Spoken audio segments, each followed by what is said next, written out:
प्यारे बच्चों नमस्कार। आज की ऑनलाइन क्लास में आपका स्वागत है। प्यारे बच्चों, आज हम कक्षा 10 विज्ञान विषय में फतेहाबाद जिले के अंदर जो प्री बोर्ड एग्ज़ाम हुआ था विज्ञान का, उसका पार्ट 2 हम हल करेंगे। जो बच्चे चैनल पर नए हैं या जिन बच्चों ने अभी तक चैनल को सब्सक्राइब नहीं किया, सब्सक्राइब कर लें, लाइक कर दें और शेयर कर दें। तो शुरू करते हैं हम आज की क्लास। तो प्यारे बच्चों, आपको पता ही है, कृपया जांच कर लें कि भाग 2 इस प्रश्न पत्र में मुद्रित प्रश्न 30 हैं। तो 30 प्रश्न होंगे, आप सभी को पता है। और प्रश्न संख्या 10 से 39 तक वस्तुनिष्ठ प्रश्न है। प्रत्येक प्रश्न 1 अंक का है। तो आपको ये जो पार्ट 2 जो हल करना है वो लास्ट 1.5 घंटे में हल करना है। पहले 1 घंटा था, अब आपको 1.5 घंटा मिलेगा। लास्ट 1.5 घंटे में आपको ये हल करना होगा। तो शुरू करते हैं हम इसका खंड ए, भौतिक विज्ञान का, फिजिक्स का। तो पहला है प्यारे बच्चों प्रश्न 10, दर्पण सूत्र क्या होता है। तो दर्पण सूत्र प्यारे बच्चों, इसका सी ऑप्शन है वो होता है 1/v प्लस 1/u बराबर 1/f। तो आप याद रखेंगे दर्पण सूत्र क्या होता है, 1/v प्लस 1/u बराबर 1/f। आगे है इसके बाद में प्रश्न नंबर 11, मानव नेत्र के जिस भाग पर किसी वस्तु का प्रतिबिंब बनता है वो कॉर्निया है, परितारिका है, पुतली है। तो आपको पता है वो एक मिनट, ये है इसका प्रश्न नंबर 11 का आंसर क्या है, दृष्टिपटल या रेटिना। ठीक है, क्या उत्तर होगा इसका, दृष्टिपटल, या इसी को हम रेटिना कहते हैं। इंग्लिश में अगर आप देखोगे तो रेटिना लिखा मिलेगा, या आप देख सकते हैं रेटिना। आगे चलते हैं प्रश्न नंबर 12 की तरफ, किसी भी भौतिक एवं रासायनिक परिवर्तन में कुल ऊर्जा बढ़ जाती है, घट जाती है, अपरिवर्तित रहती है, इनमें से कोई नहीं। तो अपरिवर्तित रहती है। ऑप्शन नंबर सी इसका सही है। आगे एमीटर को परिपथ में किस क्रम में जोड़ा जाता है। तो प्यारे बच्चों, एमीटर को हम श्रेणी क्रम में जोड़ते हैं। कैसे जोड़ते हैं, ऐसे जोड़ा हुआ मिलेगा आपको एमीटर। ठीक है, और अगर वोल्ट मीटर की पूछे तो उसे पार्श्व क्रम में जोड़ा जाएगा। ठीक है, दोनों याद रखेंगे आप। आगे चलते हैं प्रश्न नंबर 14 की तरफ। 14 में कृत्रिम उपग्रह अंतरिक्ष अन्वेषक युक्तियों में निम्नलिखित में से कौन सा ऊर्जा का मुख्य स्रोत है। तो प्यारे बच्चों, उसमें सौर ऊर्जा मुख्य स्रोत है, उसमें सौर सेल लगे होते हैं। आगे है प्रश्न नंबर 15, चिपको आंदोलन की शुरुआत कहाँ से हुई थी। तो प्यारे बच्चों, उत्तराखंड से हुई थी। ऑप्शन नंबर ए इसका सही है। आगे चलते हैं, ग्रीन हाउस प्रभाव के लिए कौन सी गैस उत्तरदायी है। प्रश्न नंबर 16 में पूछा है। तो यहाँ आपको पता है कौन सी गैस उत्तरदायी होती है, कार्बन डाइऑक्साइड। आगे है प्रश्न नंबर 17, निम्नलिखित में से कौन सा प्राकृतिक संसाधन नहीं है। तो यहाँ पानी भी प्राकृतिक संसाधन है, मिट्टी भी है, हवा भी है। तो क्या नहीं है, विद्युत प्राकृतिक संसाधन नहीं है। आगे है प्रश्न नंबर 18, अग्रिम सूर्योदय तथा विलंबित सूर्यास्त का मुख्य कारण क्या है। तो प्यारे बच्चों, इसका होता है कारण वायुमंडलीय अपवर्तन। तो ऑप्शन नंबर बी इसका सही है। अग्रिम सूर्योदय तथा विलंबित सूर्योदय जो है, यानी सूर्य उदय होने से पहले ही थोड़ा सूर्य आपको दिखाई देने लग जाता है, उसका कारण है वायुमंडलीय अपवर्तन। तो ऑप्शन नंबर बी इसका सही है।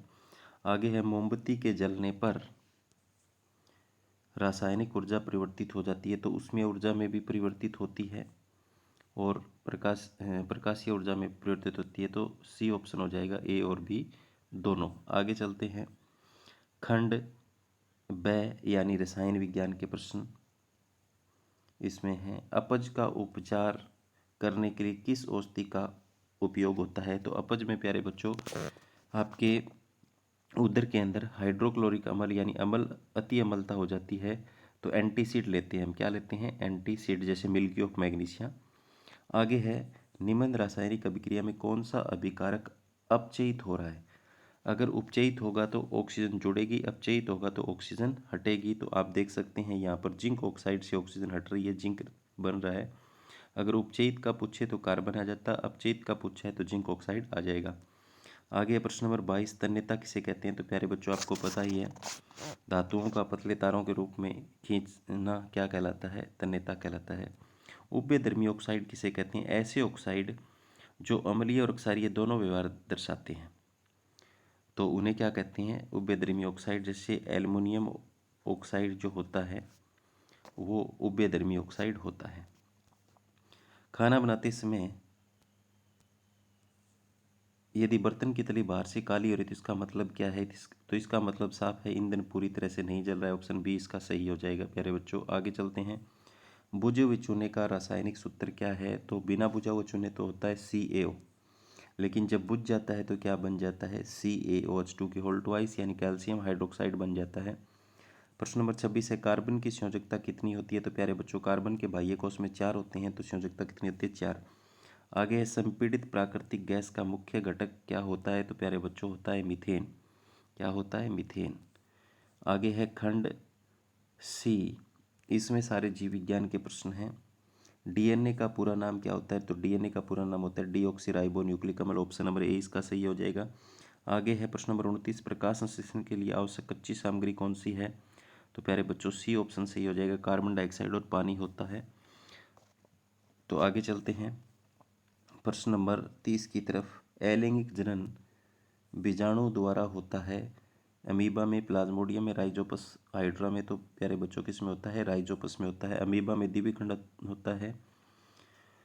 तो आगे है प्रश्न नंबर 31, फूल का मादा जनन अंग होता है? तो प्यारे बच्चों पुंकेसर तो होता है नर जनन अंग होता है, स्त्री कैंसर होता है वो मादा जनन अंग होता है। ऑप्शन नंबर 20 का सही हो जाएगा। आगे है, ओजोन परत पृथ्वी को खालिस्तान किरणों से बचाती है? तो प्यारे बच्चों पैराबैंगनी विकिरणों से बचाती है। ऑप्शन नंबर ए सॉरी इसका सही हो जाएगा। आगे है, निम्नलिखित में से किस में CFCS का प्रयोग, क्लोरोफ्लोरोकार्बन का प्रयोग किया जाता है? रेफ्रिजरेटर में, अग्निशमक में, ए और बी दोनों, इनमें से कोई नहीं। तो अग्नि रेफ्रिजरेटर में प्रयोग किया जाता है। आगे है, दो तंत्रिका कोशिका के मध्य खालिस्तान को क्या कहते हैं? तो प्यारे बच्चों उसे कहते हैं सिनेप्स। क्या कहते हैं? सिनेप्स। आगे है, मेरुरज्जु खालिस्तान से रक्षित होती है? तो रीढ़ की हड्डी से सुरक्षित होती है। रीढ़ की हड्डी के सारे फैली होती है। जैव निम्नीकरणीय पदार्थ किसे कहते हैं? तो प्यारे बच्चों वे पदार्थ जो सूक्ष्म जीवों द्वारा अपघटित हो जाते हैं जैव निम्नीकरणीय पदार्थ कहलाते हैं। आगे है प्रश्न नंबर 37 में है,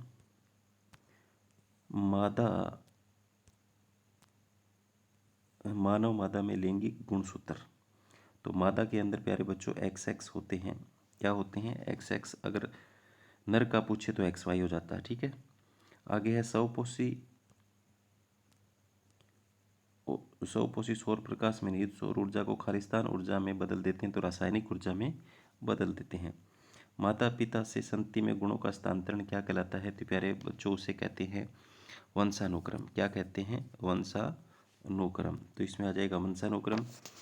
तो ये थे हमारे जो फतेहाबाद ज़िले के अंदर जो प्री बोर्ड एग्ज़ाम हुआ था उसके 30 प्रश्न जो हमने हल किए। तो प्यारे बच्चों इन प्रश्नों को आप ध्यान से सुनना, देखना और दिमाग में डाल लेना। आपके बोर्ड की परीक्षा में ये बहुत महत्वपूर्ण रहने वाले हैं। धन्यवाद।